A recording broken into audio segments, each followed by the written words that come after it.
berupa sifatnya. Ya. Karena apa? Karena memang beda-beda. Ya. Jenis saham ada yang pertama jenis saham biasa atau saham unggul atau blue chip. Disebut dengan saham lapis satu adalah jenis saham yang berasal dari perusahaan-perusahaan dengan reputasi yang kuat, jejak keuangannya stabil, dan sejarah pertumbuhan yang konsisten. Ya.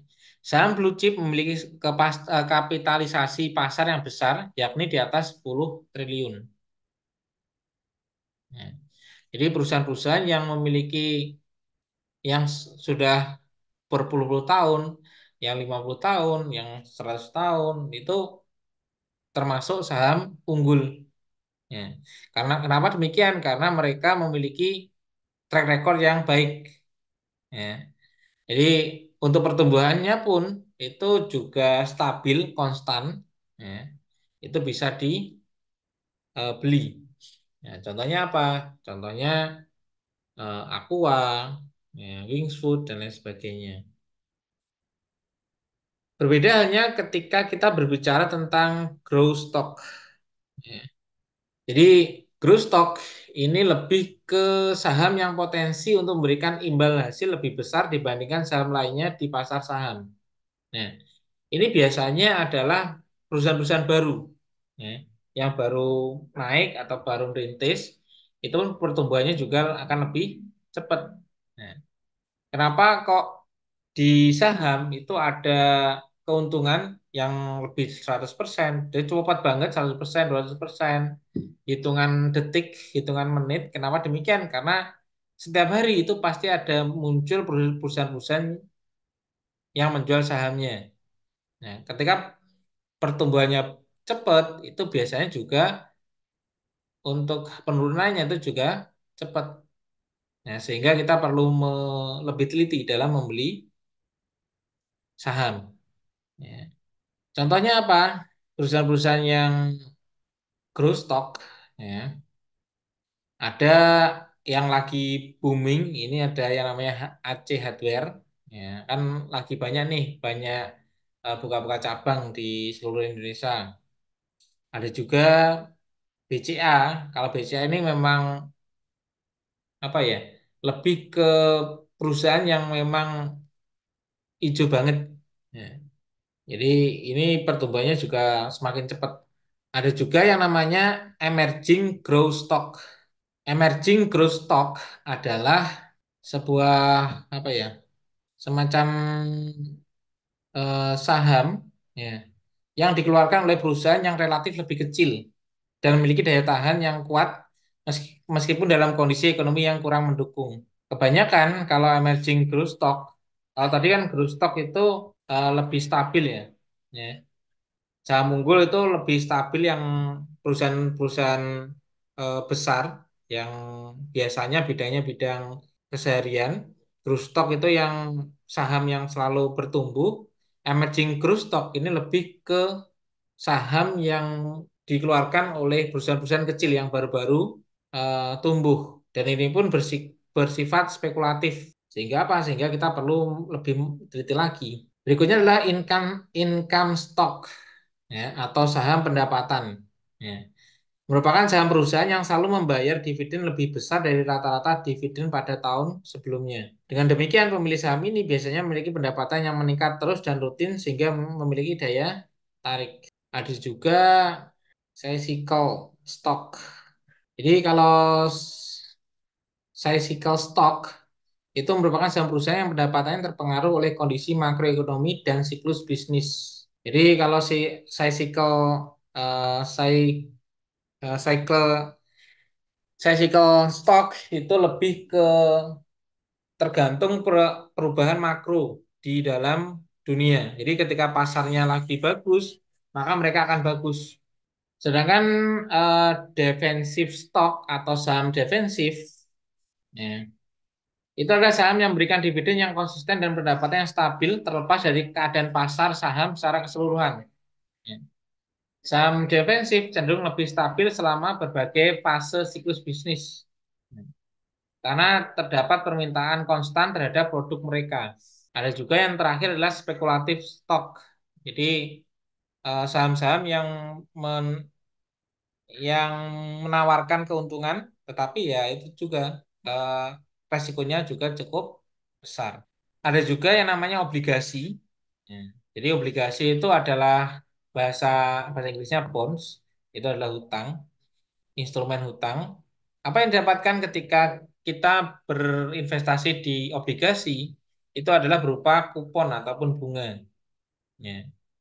Tapi yaitu obligasi itu akarnya adalah hutang piutang. Sehingga apa? Sehingga investor tidak mempunyai hak terhadap manajemen dan kekayaan perusahaan. Ya.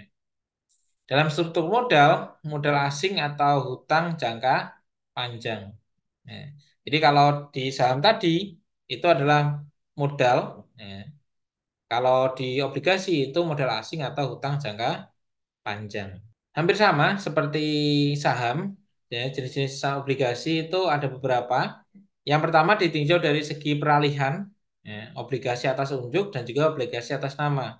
Sama sistemnya, yaitu adalah ketika obligasi yang atas unjuk itu lebih mudah diperjualbelikan, sedangkan obligasi atas nama itu harus mempunyai proses yang agak panjang ketika em, melakukan peralihan, dan itu pun yang bisa menjual adalah yang berada di atas nama tersebut. Nah, jadi lebih aman sih, tapi ya lebih ribet. Nah, yang kedua adalah ditinjau dari segi jaminan yang diberikan atau hak lain. Nah, ada obligasi dengan jaminan dan juga obligasi tanpa jaminan. Ya, jadi tergantung perjanjiannya. Jadi ketika obligasi dengan jaminan itu bisa dijaminkan aset yang dimiliki oleh perusahaan. Ada juga obligasi tanpa jaminan, itu ya sistem kepercayaan saja, berupa surat hutang saja, tanpa adanya jaminan. Nah, perbedaannya apa? Nah, perbedaannya di akadnya tadi, di suratnya. Ya.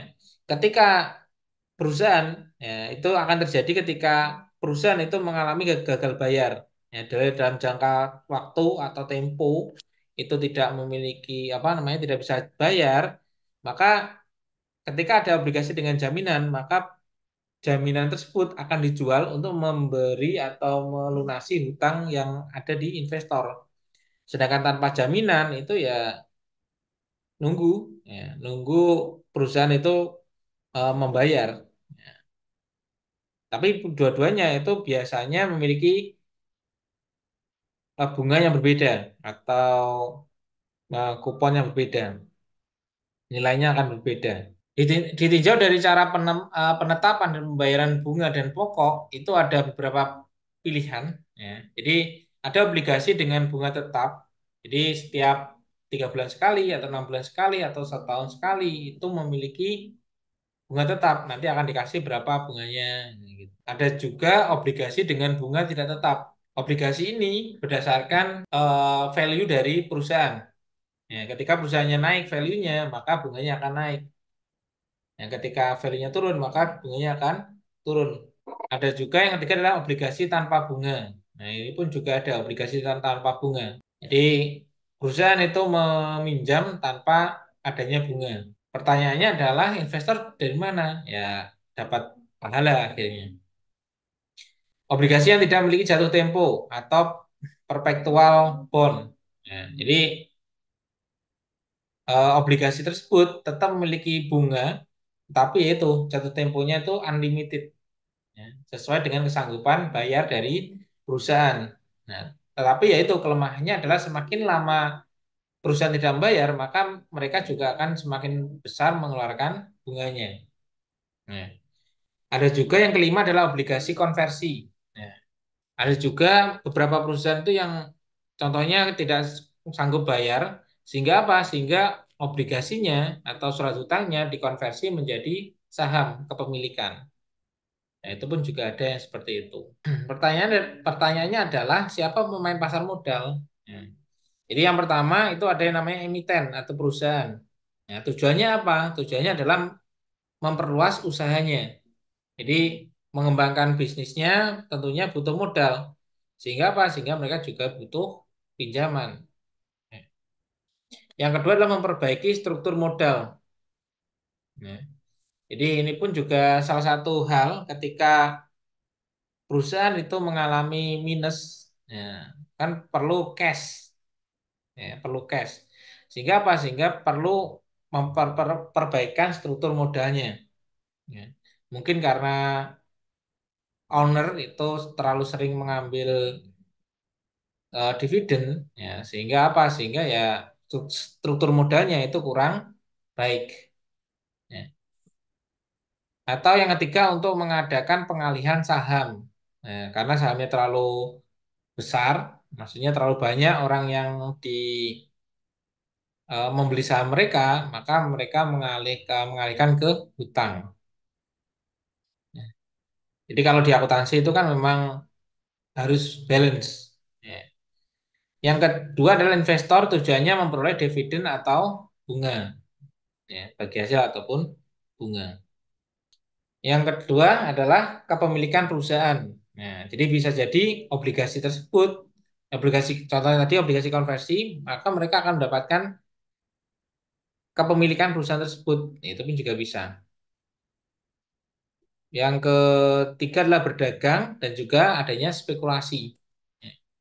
Jadi apa bedanya berdagang dan juga spekulasi? Nah, kalau berdagang, investor itu memperjualbelikan eh, surat utangnya atau obligasinya. Ya. Sedangkan spekulasi, mereka memang benar-benar mematuhi. Contohnya adalah kalau kontraknya 5 tahun, ya ditunggu 5 tahun. Semoga mendapatkan hasil yang lebih baik.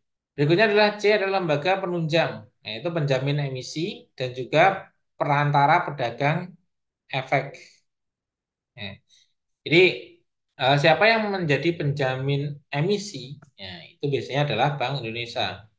Dan juga ketika investor itu mau main saham, itu tentunya butuh yang namanya broker atau pialang, atau perantara pedagang efek. Karena mungkin ketika ya itu tadi, kalau bermain di pasar uang atau pasar modal itu lebih ke tricky. Maksudnya adalah perlu pemahaman mendalam tentang bagaimana keadaan market, bagaimana keadaan makroekonomi dunia. Jadi perlu dipelajari sehingga apa? Terkadang investor itu tidak mau ribet. Ya wis langsung ke perantara saja atau ke broker ataupun ke pialang. Ada juga pedagang efek, Bursa Efek Indonesia, ya, Bursa Efek Jakarta, Bursa Efek Surabaya dan lain sebagainya.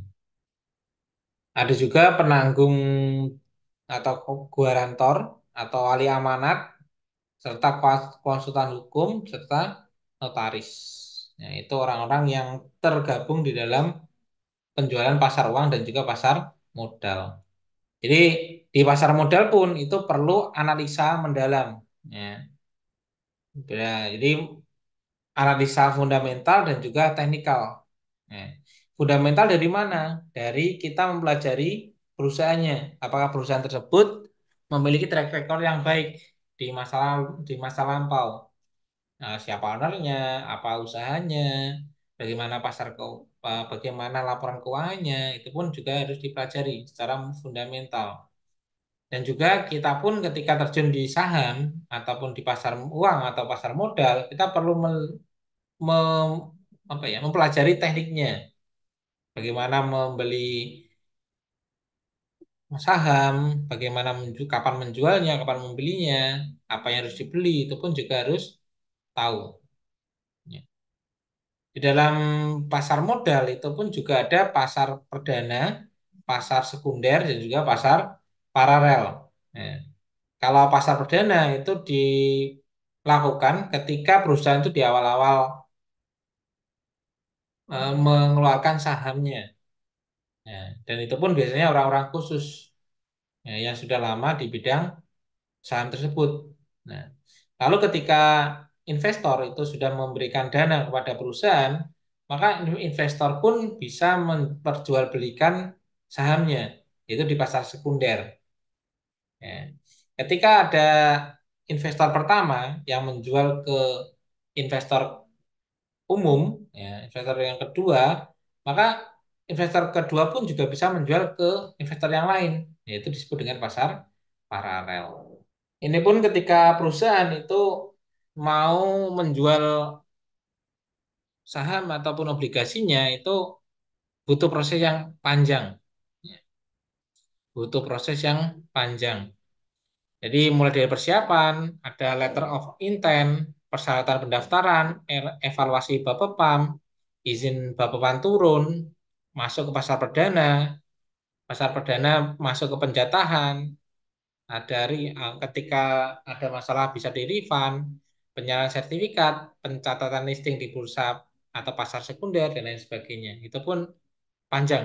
Ya, jadi ketika kita berbicara tentang perusahaan itu mereka sudah menyiapkan dengan baik karena tidak asal bisa masuk di pasar modal ataupun pasar uang. Berikutnya adalah strategi investasi di pasar modal. Nah, yang pertama adalah mengumpulkan beberapa jenis saham dalam satu portofolio. Ya. Jadi kita bisa membeli di pasar perdana dan dijual begitu dicatatkan di bursa itu pun juga bisa. Ya. Jadi ada beberapa teknik atau beberapa pilihan. Ya. Yang pertama tadi adalah mengumpulkan beberapa jenis saham dalam satu portofolio. Ya, jadi uangnya disebar, dimasukkan dalam satu portofolio. Yang kedua adalah kita membeli di pasar perdana dan menjual kembali ketika sudah dijual di khalayak umum. Ya, dicatatkan di bursa. Atau kita yakin nih dengan perusahaan ini akan terus berkembang. Kita bisa membeli dengan beli dan juga simpan. Ya. Atau kita untuk mengamankan uang kita tidak perlu mengembangkannya, itu bisa beli saham tidur. Beli saham tidur maksudnya gimana? Beli saham yang pertumbuhannya itu tidak lebih dari inflasi. Itu pun juga bisa. Nah, ini yang sering dipakai oleh pialang. Nah, itu adalah strategi berbeda dari saham yang satu ke saham yang lain. Ini pun dilakukan ketika pengen mengembangkan atau fokus ke pasar saham. Ya. Jadi yang namanya saham itu adalah sama seperti ketika kita membeli produk sebenarnya. Jadi ketika banyak yang cari, maka harganya akan. Jadi ketika banyak permintaan dan persediaannya itu sedikit, maka harganya akan naik. Ketika banyak orang yang jual atau ketika banyak orang jual dan yang beli sedikit, maka harga akan turun. Nah, itu jarak itu yang diambil oleh pialang ataupun eh, pembeli saham itu untuk atau investor untuk membeli sahamnya dan menjualnya kembali. Nah, atau ketika kita pengen lebih safe nih, kita konsentrasi pada industri tertentu. Ya. Atau pengen yang lebih aman lagi, kita bisa membeli reksadana. Ya, yang pertumbuhannya ya stabil. Kembali lagi di resiko investasi di pasar modal, hampir mirip seperti di pasar uang.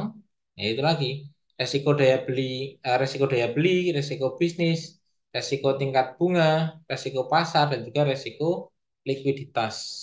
Nah, jadi semuanya memiliki resiko tertentu ketika kita memilih nih untuk berinvestasi di pasar uang, obligasi ataupun pasar modal. Itu pun akan berbeda-beda.